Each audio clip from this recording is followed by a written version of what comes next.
One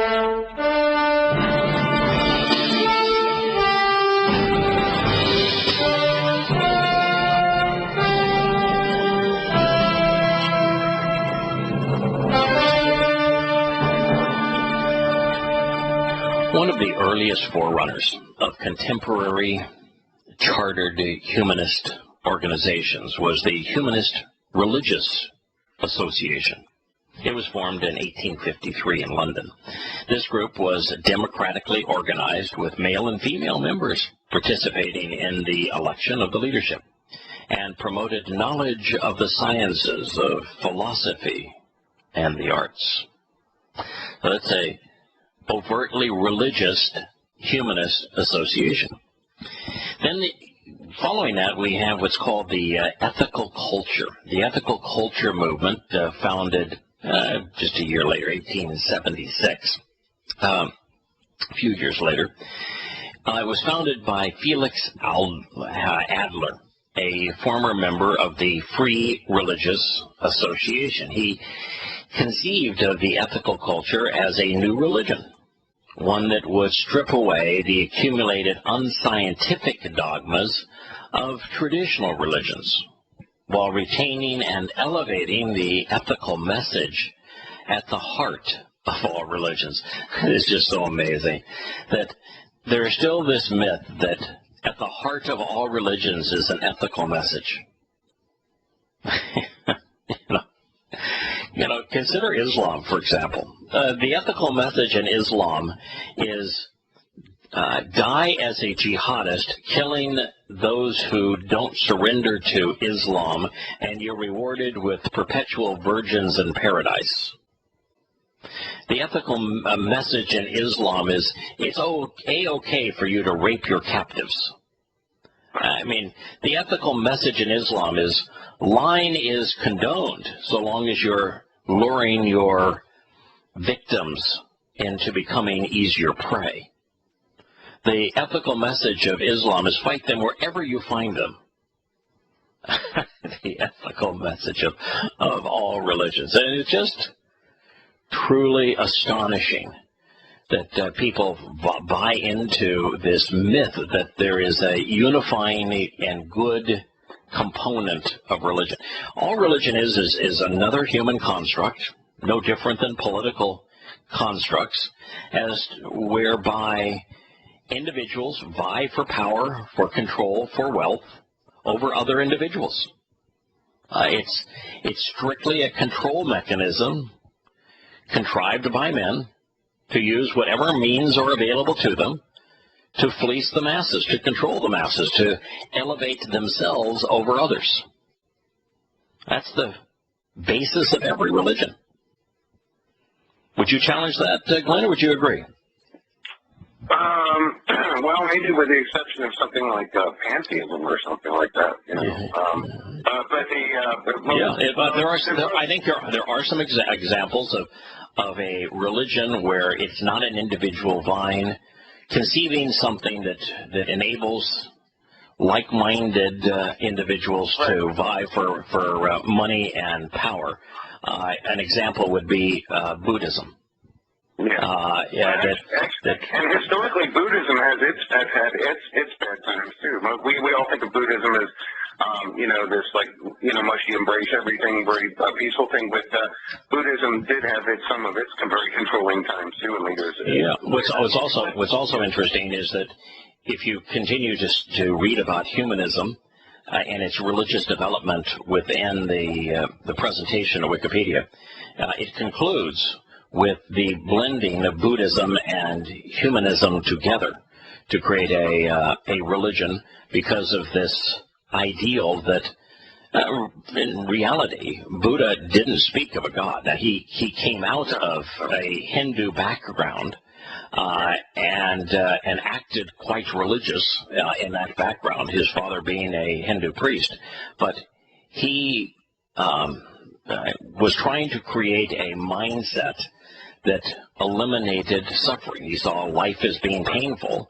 and so his whole concept was, what can I do or what can I profess that removes the pain out of life? And in my view, that's a wrongly ascribed goal. That we should pursue that which is good and noble and true and worthy, and if we receive a few scars along the way, they really serve to build character. So long as your goal is to actually come to know the Creator God of the universe. It's so I'm opposed to what Buddha conceived. I think it's wrongly directed, but nonetheless, he's embraced by humanists because, of course, his philosophy was humanist. It's an example. Buddhism really is an example of a non-theistic religion. Right. Yeah. Well, I got to the point where I just described Buddhism as the pursuit of great nothingness, and Hinduism as the pursuit of the great everythingness. It's kind of also interesting that your view of nothingness, because Buddhists are the one religious zealots that will actually achieve their goal. Those who do not accept Yahowah and the terms of his covenant, but do not lead others away from it, upon their demise, they receive the great nothingness. Their souls simply cease to exist. So Buddhists are actually going to achieve what they sought to achieve. Well, it's funny. It was similar to the atheists. Like, one of the leaders of a major internet atheist organization used to be an Assemblies of God preacher, but they point out, you look at these history and this violence thing, they talk about religion as being, having so many examples of being violent and wicked and that sort of thing, and point out that it's very often the non-religious or the agnostic or the average Joe's just trying to get through life who have to break the grip of the wicked religious of any ilk in order to try and bring some semblance of sanity, to life. And, it's interesting. The atheists, of course, are very often believers in annihilationism, and this nihilistic, when you die, you become unconscious. Which is right. 90-some% in agreement with, what you say. Yeah, exactly. You're saying the Buddhists achieve nothingness, you achieve unconsciousness, and you can't have any problems if you're unconscious. Yeah. It's also interesting that this ethical approach, of course it's not ethical, there's the ethics of humanism or political correctness, which is anti-ethics, if you will, but their driving force was to eliminate the unscientific concepts out of traditional religions. And, really all they had to do with Judaism and Christianity, for example, was to simply go back to the Torah and read Genesis, and they would have rooted all of them out. I mean, all of the unscientific claims of Christians in particular are based upon the Christian religion and not upon the text of Genesis itself. Right. But there's a lot of arguments coming from many corners where people say, hey, when we check out the Torah, it does seem to pan out scientifically. Yeah, it's interesting here too that Felix Adler, in creating a religious mindset for humanism, said that he felt that the vital aspects of religion should not be allowed to fall by the wayside. Religions provided vital functions in society. That's, by the way, exactly what Adolf Hitler recognized. It's exactly what Adam Weishaupt recognized. Groups of people who are easily controlled. You then use the ideology as a bit rattle to lead the people around. Right. So what Adolf Hitler did, for example, is he created a new religion. His knights and priests were the SS. It was a religious ceremony that they were brought up in, and he wrote Mein Kampf to be the people's religion. And it was a replacement religion for the most prominent religion of the day, which was Christianity in Germany. But just like Adam Weishaupt had to create the Order of the Illums as an opposing religion to Christianity, so did Adolf Hitler. They both knew that without a religious influence in people's lives, they would not be easily controlled. Right. And to some degree, and also if you can get people to behave the way you want them to, you can get them to believe the way you want them to. So it doesn't matter whether you start with a belief and motivate them to action, or start with you get them to act and then inculcate the belief. Either way, behaviorism works. You look at Constantine and his flirtations with Christianity. Constantine, by his own admission, never saw the sign of the cross emblazoned on the sun, nor heard the voice say, "Under this sign conquer." He himself made it up in conjunction with his publicist years after the event, because what he found is that he could have more power over the people if he became both emperor and pope. If he wore both the religious and political title in addition to being a general, that his influence over the people, his claim to control them, was greatly accelerated. And so almost every religion is born out of a desire to control. You look at Judaism. Pharisaic Judaism is the form of the religion that survives today. It grew out of a battle between Jewish religious individuals, devoutly religious individuals, who didn't like the fact that Yahowah had established the priesthood to be inherited, that you inherited it from as part of the Loe or Levites tribe. And they didn't also like the idea that in the Torah, the Levites, having inherited the authority of being priests, could not own property, that they could not accumulate material wealth. So separation of church and state. Absolutely. So God said, we're not going to have this integration. Or in fact, He's going to sort of separate both church and state from Himself. But the rabbis wanted to claim that authority for themselves, and they wanted to amass great wealth, and so they created Judaism as a control mechanism. And they began to say that it is by adhering to their edicts that a Jew achieves righteousness and therefore salvation. So Judaism was created as a control mechanism. Muhammad wanted to control the wealth of Mecca. He wanted the praise of Mecca. He wanted the women of Mecca. And so he created Islam to satiate his own cravings for sex, power, and money. And then when others wouldn't submit, he created jihadists and mujahideen to compel everyone within camel's ride to acquiesce to his new lusts and cravings for power. That's how religions are formed.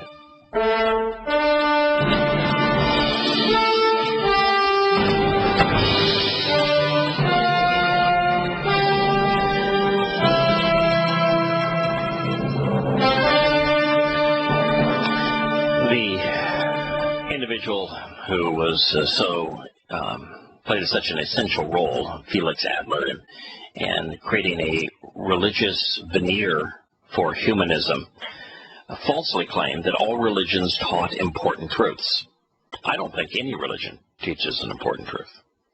I think all religions are, as we said, are control mechanisms. We've gone over Christianity, Judaism, Islam. Religions are control mechanisms that are specifically devised to empower certain individuals over others and to control them.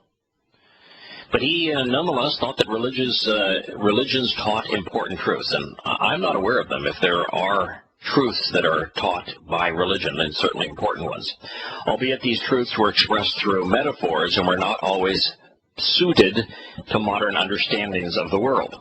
For example, monotheistic religions were based on a metaphor of an authoritarian monarchy, whereas democratic relationships were now understood to be the ideal. I don't see an endorsement of monarchy from Yahowah. From what I can tell, when Shaul was elevated to king, the children of Israel, said, you know, we want a king like all the other nations. And God said, come on, no, you don't. You don't. Yeah, we really do. We want a big, tall, handsome guy that's a big fighter. We want our own king, just like all the other Gentile nations. God says, no, really, you don't want that. And they kept on pushing it, and God finally says, okay, all right. Yeah, you want a king? You want to see what that's like? Go ahead. Well, God told them repeatedly what that would be like. Yes. There's all the repeated sayings that said, he shall take, he shall take, he shall take, he shall take this, he shall take that. You know, and we're reading the compensation of the king. And it all began with, he shall take. And they learned and things just went downhill from there progressively. Of course, you know what did all of these potentates that enveloped themselves in God and country do? They took control. They took possessions. They took money. They took lives. You know, look at what the problem with dynastic succession was when you had a king with two sons, Rehoboam and Jeroboam. You know, after Solomon, you have the same split that always happens with dynastic succession and two sons close in age. Yeah, exactly. So I don't see it that way, but they obviously promoted a difference. And by the way, I'm not a proponent of democratic ideals. First, the world has never had a true democracy. It came close twice with the Delian League and with Sparta. Those oligarchies, the empowered, those who owned land and had possessions, voted, and they voted almost everything. That was the whole concept of a democracy, is the people themselves legislate. And they voted whether or not to go to war. They voted on how to allocate the spoils of war. They voted on most everything. The closest we have to a democracy in the United States would be the initiative. But even the initiatives don't hold any sway anymore because a federal judge so often overturns them with one vote against the population, and the initiatives are never on the big issues of society. The people never vote on whether or not to be taxed. The people never vote on, they might vote on the amount that you can tax property, for example, but in terms of the imposition of a national tax, they don't get to vote on that. We don't get to vote on, in fact, we don't get to vote on any national referendum. So America is absolutely not a democracy. But the issue that our founding fathers had against democracy was mob rule. It's the tyranny of the majority over the minority. And so our founding fathers were hugely opposed to democracy. In fact, even in military handbooks, as the government was trying to train its soldiers, throughout the 1950s, democracy was universally besmirched. And now we deploy our military in pursuit of establishing a democracy. It's a degenerative phase that precedes tyranny, always. Yes, it is. They all devolve into tyranny, which is precisely where the world at large, and particularly the countries viewed as democracies, are headed. And you know what's of course interesting is that in those tyrannies, almost universally, the people vote for their dictator. Well, the Germans voted for Adolf Hitler. In America, Americans will overwhelmingly vote for the man who will become dictator over them, and in not the very distant future. We'll be back after a moment.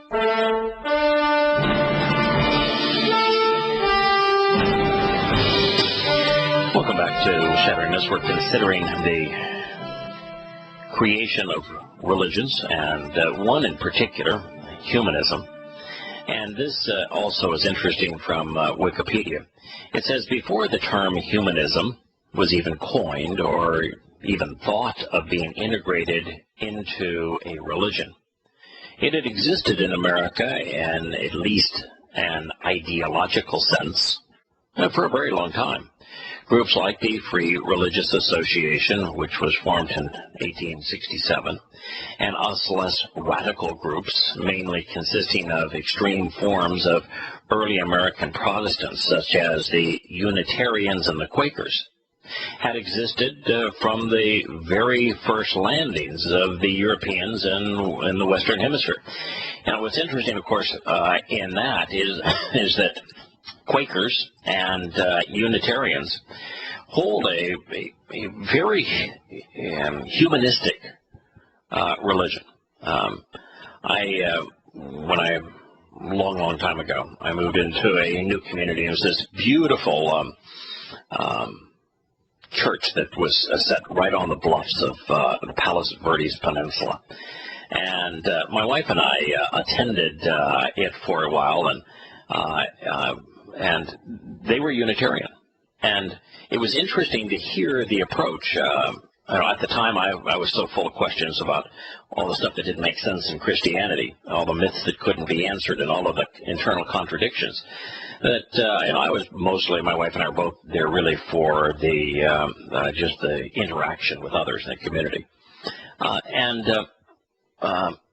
it was interesting to hear them articulate what was essentially a humanistic perspective, and they had songs and pageantry that all celebrated humanism as if it were a religion. The Quakers were quite similar.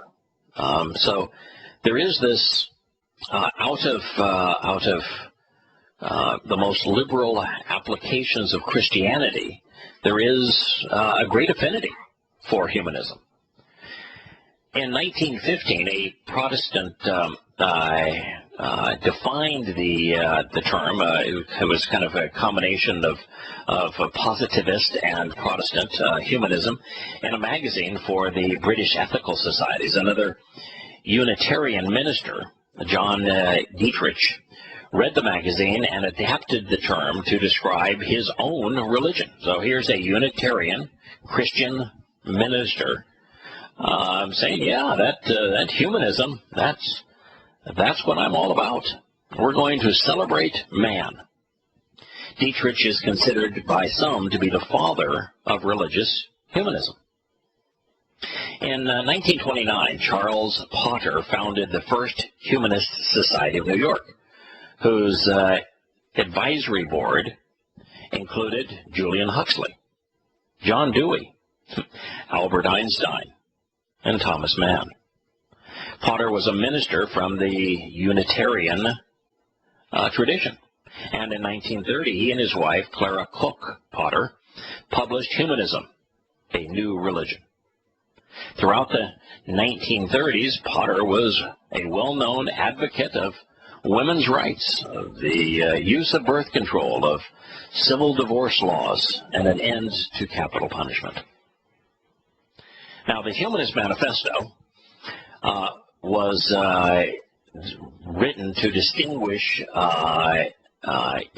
this new religion, written in 1933, primarily by Raymond Bragg, and it was published with 34 signatories. Unlike later and previous humanist manifestos, the manifesto talked of a new religion and referred to humanism as a religious movement meant to transcend and replace deity-based religions. However, it was careful not to outline its own creed or dogma. The document outlines a 15-point belief system, which sounds to me like a creed or a dogma, which in addition to a secular outlook opposes, now, it's funny, they've used, and you were right in criticizing me for referring to socialist secular humanism as a religion when in fact secular means non-religious, but here they are said by Wiki to embrace a secular outlook, even though the manifesto itself referred to itself as a religion and outlined their 15-point belief system. So it sort of underscores the point I was trying to make, which is that most religions twist words to suit their interests, and they are often hypocritical. And so, while the terms are oxymorons. In that sense, it's definitely a religion. The wiki author just errs in the application of the word secular. That's all. But and then of course they end up wanting to be very humanitarian, and they view socialism as being more egalitarian. So, unity, fraternity, egality, Yeah, of course. Yeah. They end up embracing socialism economically. But, right. And of course, and communism politically. Right. And so atheism becomes the state religion of most of those communist societies.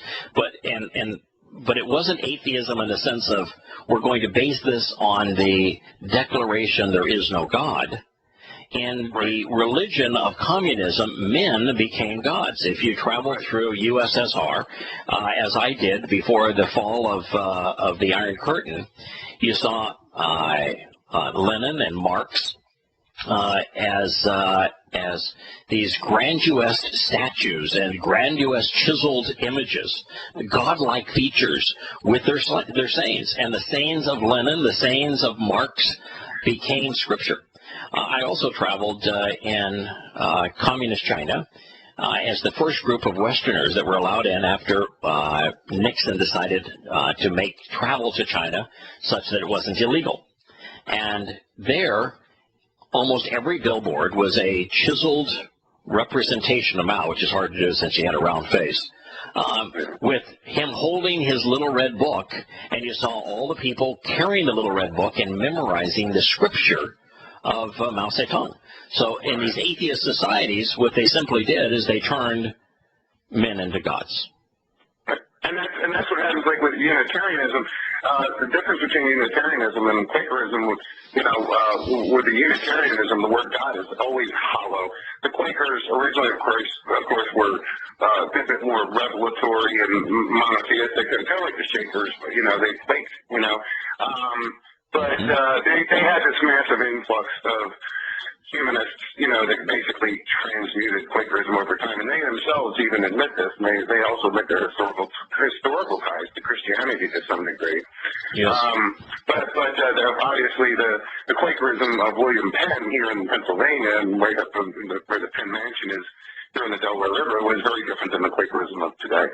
But just to contrast, I have to go, but I do want to contrast this humanism with Yahweh's guidance and human tyrannical systems and corrupt governmental systems, with Yahweh's guidance. If from the time of Yahweh's covenant with Abraham to the time of the anointing of Saul as king, Yahweh guided Israel through the judges and the prophets. And through revelation, and he wanted to be their guide, not have the king lord over them. I'm here to guide you through the judges and the prophets. After the anointing of the king, the relationship between God's true prophets and the king was often adversarial because the king was misbehaving. Correct. So from Saul right on down. You maybe have an occasional good king like Hezekiah or something like that, but most of the time, instead of Yahweh leading Israel through the prophets and the judges listening, you have this adversarial relationship between the prophets and the kings, to the point that Isaiah gets sawn in half. By the way, Glenn, the common denominator happens to be the Torah. The judges and the priests were officials and deciders on the Constitution, which was the Torah. Yahweh's very clear instructions is that all the Cohen were responsible for doing is uniting the people with God through the Torah's instructions, and the judges were explicitly told that they could make no decision that wasn't advocated by the Torah's guidance. So, it was the Torah was the Constitution, and the Torah has an economic element to it. That's why in Leviticus, right after Yahweh delineates the path to Him of the 7 days that we can meet and form a relationship with Him, He then specifically tells us of His economic policy that He said, would be ideal in this kind of an environment. And, it has an element to it that is entirely free enterprise, but it does not allow the accumulation of dynastic wealth. So it was a brilliant strategy. I mean, he said, I want you to employ free enterprise, but I want you to also leave part of your fields available for those who are hungry to harvest. So they're not given the food, but they're able to harvest the food and prepare it. And then I want you to provide not money, but some wood and wool and the things that are necessary to make clothing and homes for those who need them, but they would have to engage with their own labor, though, to turn those things into useful assets. And that beyond, that's how you take care of those who are in need, so that they can participate in their own sustenance, if you will. Then what he said is every 7 times 7 plus 1, every 50 years, what we're going to do is we're going to release all debts. All debts must be forgiven. All slaves must be freed. And land is returned. So you could not accumulate large tracts of land. You couldn't accumulate large wealth through the auspices of loans and banking, and you couldn't control vast numbers of people. Right. Marvelous. Well, seemingly reasonable benefit package, but I think I deserve a 2-day weekend instead of just one, and a little more, in the way of. Yeah, that's true. The Yahowah's weekend is a 1-day weekend as opposed to a 2-day weekend. It is, by the way, a weekend as opposed to the Christian version, which is combines the weekend with the start of the week. The old differences between what Yahowah is suggesting and what man might covet is the basis of all political and religious doctrines, all of which are in conflict with him. Glenn, I know you need to run, but I enjoyed discussing all of these things with you today.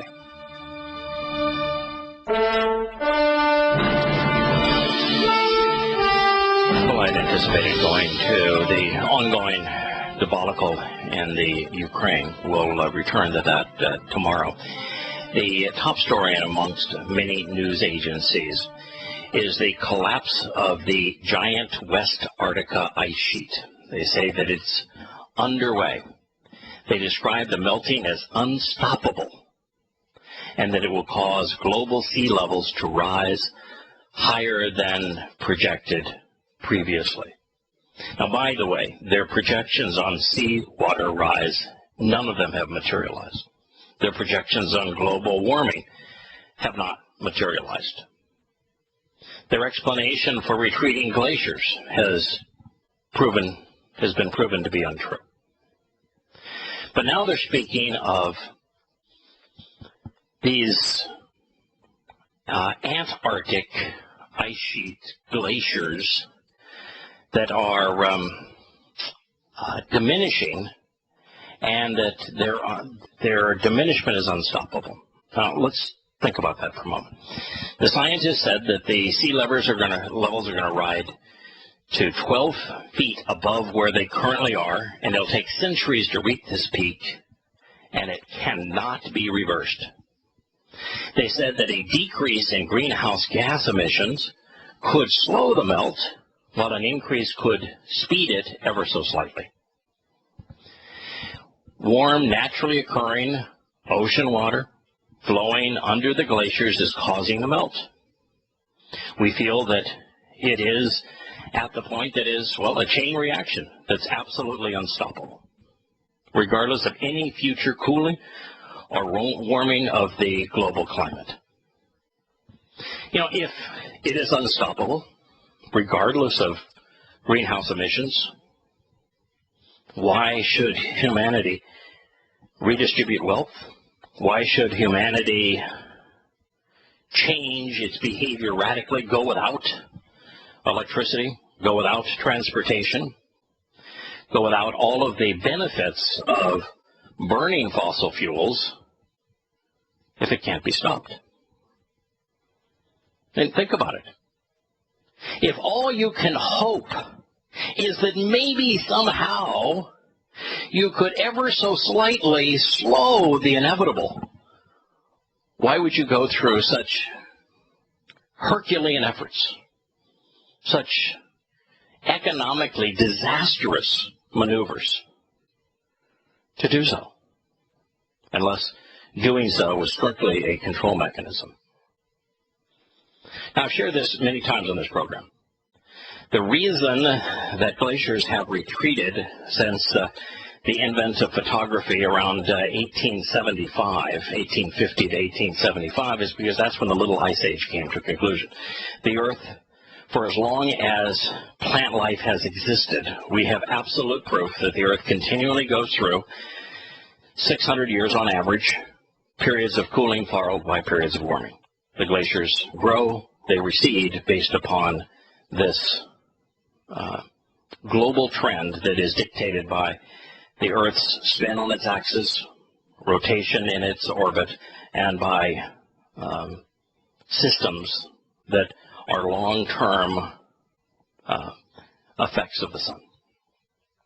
Man has nothing to do with it, isn't contributing to it, and can't stop it. Now, beyond all of this, there is a gargantuan flaw in the reasoning of the scientists that never gets promoted at the same time that these new calls to disaster, fear, change, because the reality is that the projections by the cosmologists, those in league with the great Al Gore, they all claimed that polar ice caps, this would be now the Arctic versus Antarctica, would be completely melted by now. Be completely melted. They said that, yeah, there'd be a Northwest Passage for the first time. They would be gone. And yet, the Arctic ice coverage is up 50%. No, it was throughout the summer of 2013, ice coverage was 50 to 60% greater than it was in 2012.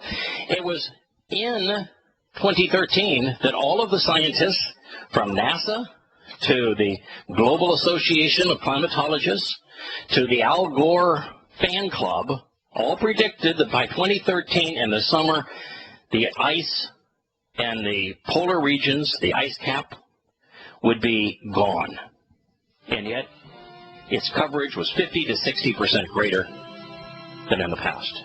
And the reality is, the last 17 years, the Earth has cooled. Last year, Lake Superior froze beyond any level in recorded history. We are dealing with a cooling trend of considerable proportions within a warming trend. So we have to ask ourselves, what are we doing to contribute to the cooling?